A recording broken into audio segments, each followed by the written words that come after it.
Welcome, everyone, to another episode of Elation's Inclusive Communications Podcast. You can learn more about Elation by visiting elationcommunications.com. Today, I'm very excited to address a very important topic about Mental Health Awareness Month. And today, we have a very strong professional who has dedicated her life work to assisting people with mental health needs. I'm very excited to introduce Jeanily Cruz, who is an Afro-Latina trauma-informed psychotherapist, a speaker, and also founder of Kai Wellness Collective, which is a virtual mental health practice providing culturally affirming and holistic mental health care.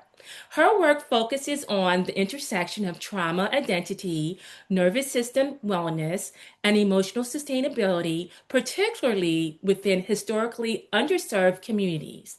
She is also passionate about creating accessible conversations around healing, wellness, and collective care. And through therapy, workshops, and public speaking, she helps individuals and organizations move beyond performative wellness and toward more meaningful, sustainable support. So, sounds like you've been busy. Welcome. Thank you, Jerrica. Thank you for having me, and thank you for, having this important conversation around mental health, especially this month because we are pushing mental health awareness. So thank you for having me. Yes, thank you for being here. So tell us a little bit more about what you do and what brought you to this work.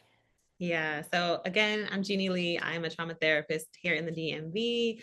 And what brought me to this work is I've been a social worker by trade since 2015. So I've been in the helping profession for a really long time.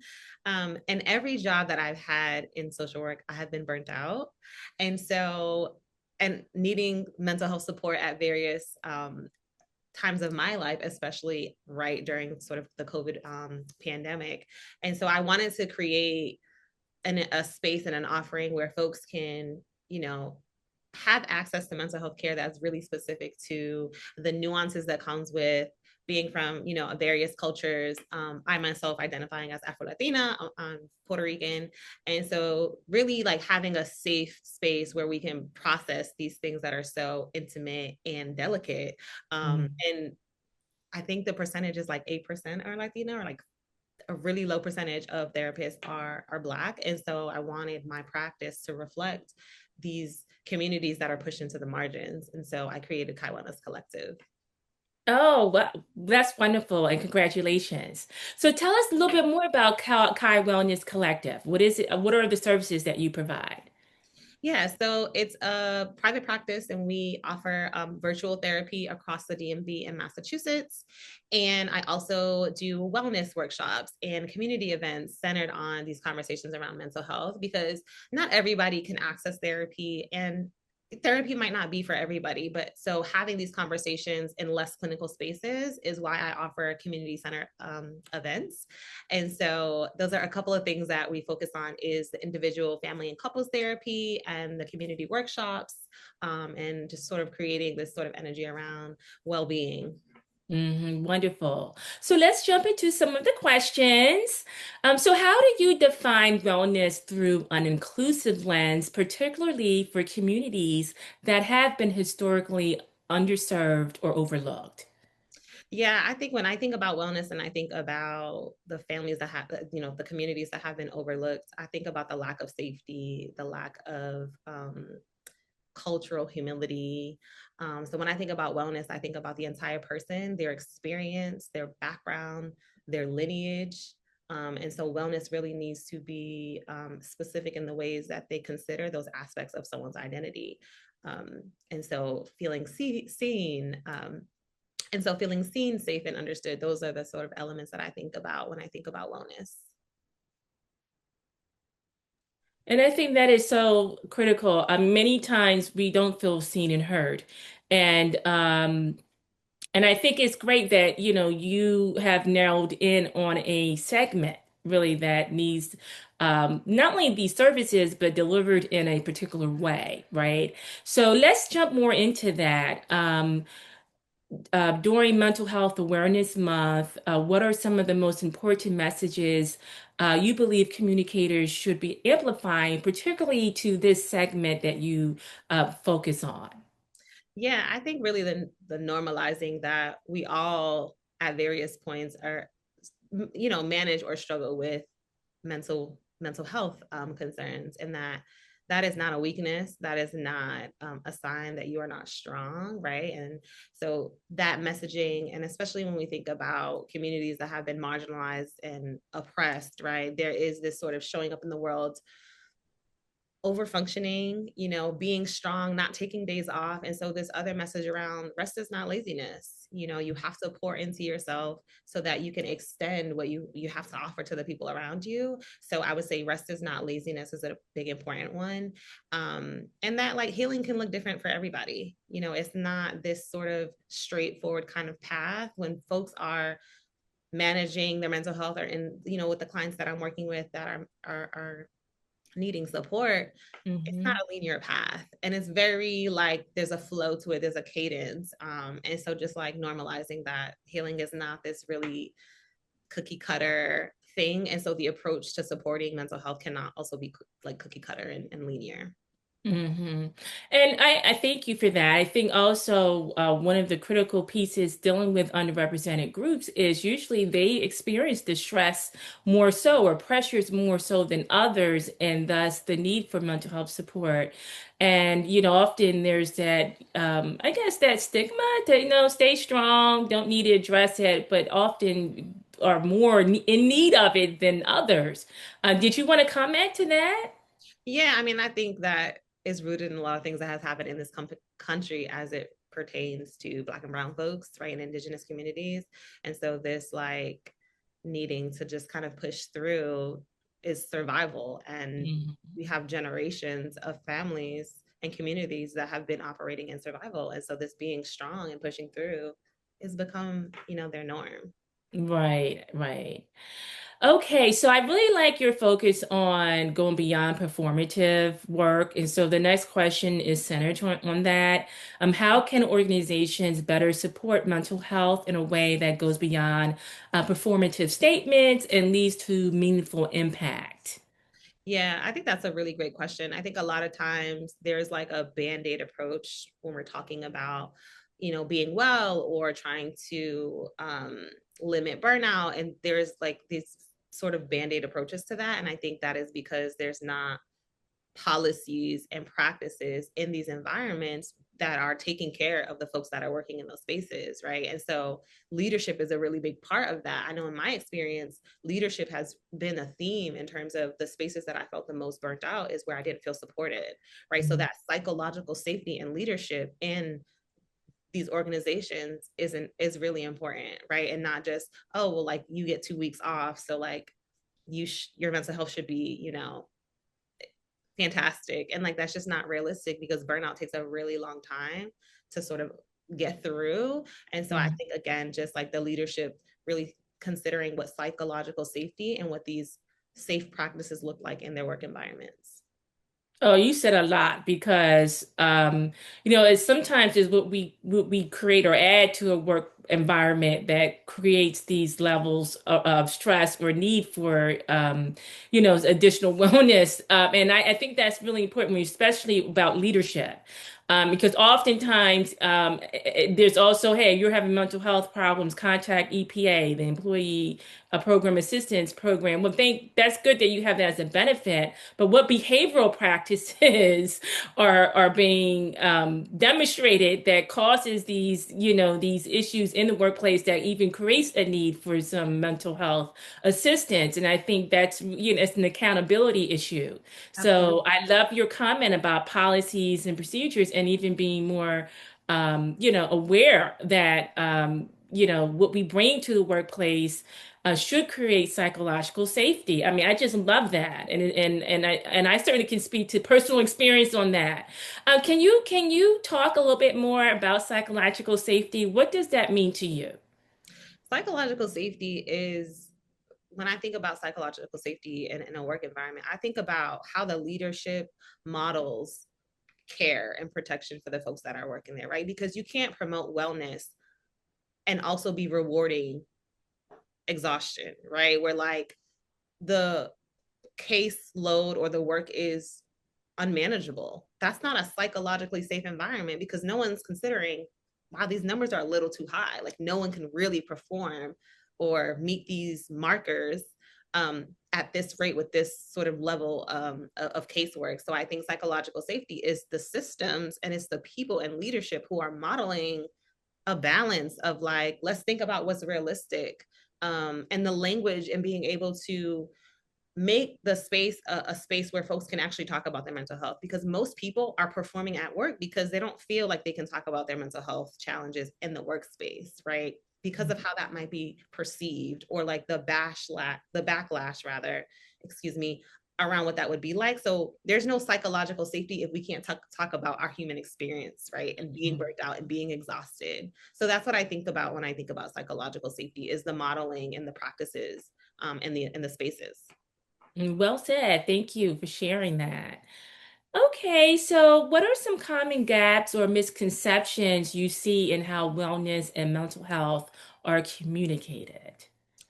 Yeah, I think that there's like this sort of thing happening now where everyone is getting into sort of wellness. And I think that wellness is going to look different for every person, right? But what I'm seeing is like wellness is like this overly aesthetic experience, right? It's like the spa, it's all of these things that are not necessarily what people need, because then it's just it's another thing to check off the list because it's so structured. For some people, not doing anything is wellness. Like I just want to have nothing on my to-do list. That's when I feel my best, you know? And so I that's a like common, that. yeah, it's a common misconception. And also the big one that I'm seeing as a therapy provider is like that therapy is just for crisis. And like to maintain your well-being, it's okay to check in with a therapist, to have a sounding board, to have a safe space to just process what you're living through. And we're all living through an incredibly difficult time. Everybody needs it, in my opinion. And so this misconception that like, it's because I'm a trauma therapist, that trauma is these really big things. Trauma can be these really small things that impact me and you differently. It could be the same experience, right? And so that sort of very individualized approach to wellness, I think, is missing, is this big glamorized kind of thing that's happening. And wellness should not be adding more. It should be really reducing. Mhm. Wow, you definitely have given us something to think about. And I love that your point as far as doesn't necessarily have to be structured. I mean, just sitting outside in nature, taking a walk or something, so anything to, as you're saying, whatever is meaningful to you, but not necessarily having to go out your way to accomplish it. I love that idea. I actually, that's a good insight for me. Thanks for sharing. So how can communicators and leaders create spaces that feel safe, affirming, and culturally responsive? And I guess I also want to speak to, I there's some trendy words like, oh, I feel depressed, or I feel this, and they really it may not equate to that level. So how do you, as far as even communicating, expressing, mental health needs, or even creating safe spaces, how can people be more mindful? And not that they have to be clinically approaching this, but still understanding, what fits the category and what does not. Yeah, I mean, the first thing is really listening to what people are describing and what they need. Like listening matters. We talked about psychological safety. That's incredibly important. And I do think that there are some language that is overused, but this is where therapy is helpful so that you can understand this is a symptom that's changing versus like this is my chronic experience over a really long period of time, right? Because depression is ruled depression based on the how long you're experiencing the symptoms, right? If you just had a really difficult day and you're in a particular kind of mood, it might be just like a one off, right? But if you're experiencing these things over time, that makes it depression. So, really, like getting support, checking in with the therapist. That's a really great way to understand what your experience is, and then learning language to then communicate. Okay, I do need to talk to my boss, or I need to talk to HR about this thing because I am chronically burnt out and it is impacting my mental health. It's impacting my family. It's impacting my sleep. So having more conversations, and again, these environments, creating psychological safety for people, and a sort of avenue to talk about mental health more normally. The way we talk about the sky being blue, right? We should be talking about mental health, in my opinion. Yeah, you've mentioned burnout quite a bit today, and I actually want to go back to that because, I think we have normalized burnout and actually sometimes use that as a badge of honor that, we're out here getting it and, building our kingdom, what have you. But can you speak to that? Because, speak more to that on really the impact of burnout and why, people should think of it a little bit more differently than they are, and not necessarily thinking, working hard enough to burn yourself out is is a good thing, really. Yeah. I think the same ways that we wouldn't drive our cars on E, right? It's the same way we need to think about burnout.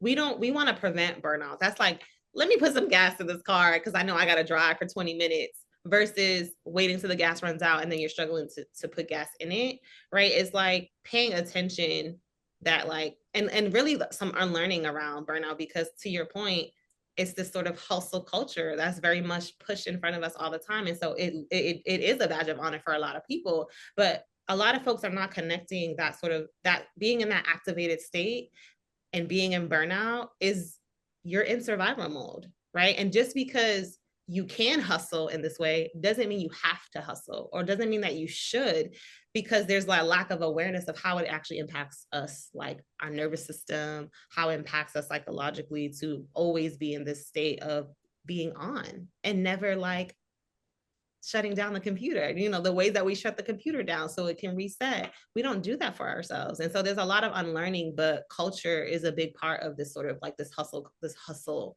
that we have. Wow, that's deep. That's true. And thank you for sharing that. I think that's very important during, Mental Health Awareness Month, because like you're saying, some of it's just building awareness Yeah. on, what's good practice, and what's not really. So what are some practices or strategies that you have found most effective in sustaining wellness, both personally and within organizations?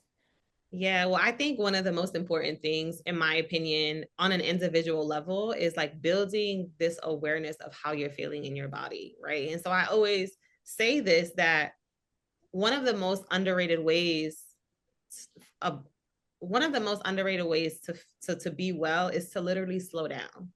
We are moving so fast. If you just pay attention to your movements and how you're rushing through the day or how you're multitasking, and by the way, nobody's good at multitasking. Like we're not good at it, but we're so used to feeling this energy, this intensity that comes with going and going and going, that again, to our point a couple minutes ago, we don't recognize that, wow, this is really actually exhausting. So slowing down, being in community, I think I always say this, shout out to bell hooks, but we cannot heal in isolation, right? Mhm. We need each other. We need to be around each other, supporting each other. I think community is an incredible way to support our wellness, slowing down, as I said, resting. My go-to is always go take a nap. Please just go. It doesn't matter. I feel like naps are the solution to a lot of things. Just go lay down. you know, I like yeah, that. like honestly, go lay down. And I know culturally there's like this thing about that too, like because we don't take naps, we don't rest, but we absolutely should. And this is what I appreciate about this month specifically is teaching people new ways to show up in the world, right? That doesn't have to be so exhausting. And we can do this in small ways by slowing down, by being with people that are safe. And having a process to just reflect and pay more attention and build an awareness about our habits. Mhm. Yeah. Jeanily, wow, this is great. Sometimes it's simple, yeah, but yet powerful. And these are things that, like you say, it's a cultural issue. It really is. And sometimes we have to unlearn some things. And so, thanks so much for coming on today, sharing these insights. Really, these are important tips throughout the year, really, not just during the month of May. But I Absolutely. know you have quite a good, great things happening this month. So tell us a little bit more about what you're doing. I know you're going to be speaking somewhere. Did you want to Yeah. kind of share more about that, and then also how we can stay in touch and follow you? Absolutely. So my theme for this year is to like have more audacity. So I applied to speak at a conference back in December and I got chosen out of 800 submissions. And thank you. Congratulations! There's probably like less than 20 of us that were chosen. So I'm really proud of that. And it's for the National Alliance on Mental Illness, also known as NAMI. And it's a conference that they have this year in person in Atlanta. And it's really for providers, caregivers, everyone just having this conversation more about mental health and how we can support each other. And so I'm really excited about that. That's happening at the end of this month. So yeah. That's awesome. All right. Well, we'll have to check you out there, see if they're doing virtual streaming or something. But then tell us more about how we can follow you and just stay in touch with you and Kai Wellness Collective. Yeah. So I'm on Instagram, LinkedIn, and TikTok. It's Kai Wellness Collective, which is KAI Wellness Collective. So I'm there. My personal LinkedIn, just my full name is on there. And that's really the best way to probably keep in touch of like offerings, community stuff happening. I love to collaborate and just be in person because a lot of my work is virtual. So I love hosting community events. And so that's a way to keep in touch there. Oh, wonderful. Well, thanks so again for coming and sharing some of your time with us today. We certainly hope that you'll come back again soon. And also, hey, I think we got some free tips today, so that hey, we can apply right away. So thank you. You certainly have helped me out a lot and challenged the way I think about hustling. So thank you. Yeah, thank you so much, Jerrica, for having me. It was lovely meeting you back in March, and I'm glad that we were able to like reconnect and have this conversation. So thank you for having me. Yes, and likewise, a pleasure meeting you. And I hope to keep in touch. For our listeners and viewers, you can learn more again about Elation by following us rather on Instagram, Twitter, or Threads at Jerrica Talks. Visit us on YouTube at Elation Communications, on LinkedIn at Elation-Communications, and on Facebook at Elation Comms. And until next time, become an inclusive communicator. Thank you.